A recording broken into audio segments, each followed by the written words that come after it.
नमस्कार, मैं रोहित चौधरी, आप देख रहे हैं वज्रपात न्यूज। जन स्वराज पदयात्रा के सूत्रधार प्रशांत किशोर ने सीतामढ़ी में भरी हुंकार। प्रशांत किशोर ने कहा, मैं बिहार का लड़का हूँ। बंगाल में जैसे नस ढीली की थी, वैसे ही बिहार में इतनी मजबूती से चुनाव लड़वाऊंगा कि लालू नीतीश जैसे नेताओं के दांत खट्टे कर दूंगा। मुझे धकिया दे, इनके बस की बात नहीं।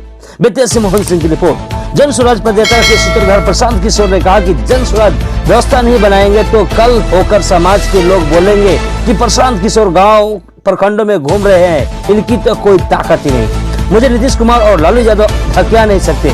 मैं अगर बिहार में लड़ने आया हूं तो इतनी ताकत के साथ लड़ूंगा कि इन सब नेताओं के दांत खट्टे कर दूंगा।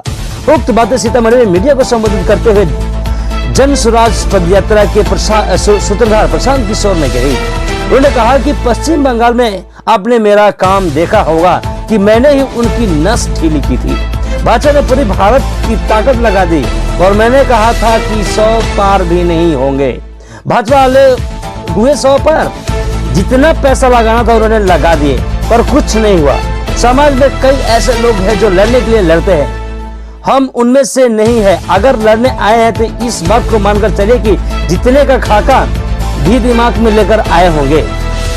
सोच समझ कर आए हैं कि ये कठिन काम है, इसको करने में कितनी ताकत लगानी पड़ेगी, कितने पसीना बहाना पड़ेगा, कितनी व्यवस्था बनानी पड़ेगी और कितनी संसाधन लगाना पड़ेगा। सब कुछ सोच समझ कर व्यवस्था बनाने आए हैं।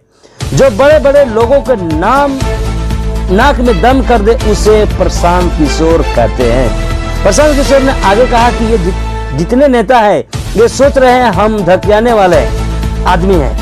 बड़े बड़े लोग के नाक में दम कर देते हैं। हम बिहार के लड़के हैं। देश का नेता जब चुनाव लड़ता है तो मुझसे सलाह लेता है, तो ये नेता मेरा क्या करेंगे। एक बार समाज के लोग खड़े हो गए तो जन बल के आगे कोई बल खड़ी होने वाली नहीं है। इसलिए बिहार के भविष्य के लिए सोचिए और किसी का बंधुआ मजदूर मत बनिए। ब्यूरो रिपोर्ट, वज्रपात न्यूज।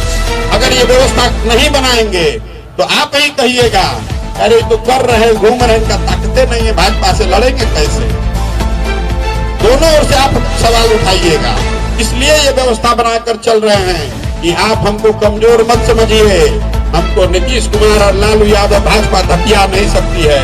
अगर लड़ने आए हैं तो इतनी ताकत से लड़ेंगे कि उनका दांत खट्टा कर देंगे। देखे ना बंगाल में नशा ढीला किए ना, उनका पूरी भारत की ताकत लगा दी उन्होंने। कहा था ना कि 100 पार नहीं होंगे, हुआ 100 पार, लगा दिया ना जितना पैसा लगाना था। तो समाज में बहुत ऐसे लोग हैं जो लड़ने के लिए लड़ते हैं, हम उनमें से नहीं हैं। अगर लड़ने आए हैं तो आप मान कर चलिए कि इसके जीतने का खाका दिमाग में बना कर लाए। ये सोच समझ कर आए हैं कि कठिन काम है और इसको करने में कितनी ताकत लगानी पड़ेगी, कितना पसीना बहाना पड़ेगा, तो कितनी व्यवस्था बनानी पड़ेगी, कितना संसाधन लगाना पड़ेगा। तो सब सोच समझ कर उसकी व्यवस्था करके आए हैं, ताकि ये जितने नेता हैं समझ रहा है कि हमको धकिया देगा। हम धकियाने करने वाले आदमी हैं। बड़ा बड़ा आदमी के नाक में दम कर देते हैं। हमको ही क्या धकियाएगा बिहार में। हम यहीं के लड़के हैं, हम कोई बाहर से आए हैं। देश भर का नेता जो चुनाव हारता है तो हमारे पास आता है और हम अपना चुनाव जीतने के लिए इनके पास जाएंगे। आप उसकी चिंता मत कीजिए। एक बार समाज खड़ा हो गया तो जन बल के आगे कोई बल नहीं है। मैं आपसे हाथ जोड़ के इतना ही कहने आया हूँ, किसी का बंधुआ मजदूर मत बनिए। अपना और अपने बच्चों का भविष्य देखिए। जो आपके बच्चों के लिए अगर आप वोट नहीं करेंगे, आपको आने वाली पीढ़ी माफ नहीं करेगी। आपकी जिंदगी बेरोजगारी और गरीबी में बीती है, आपके बच्चों की भी जिंदगी उसी नाम पर बीतेगी।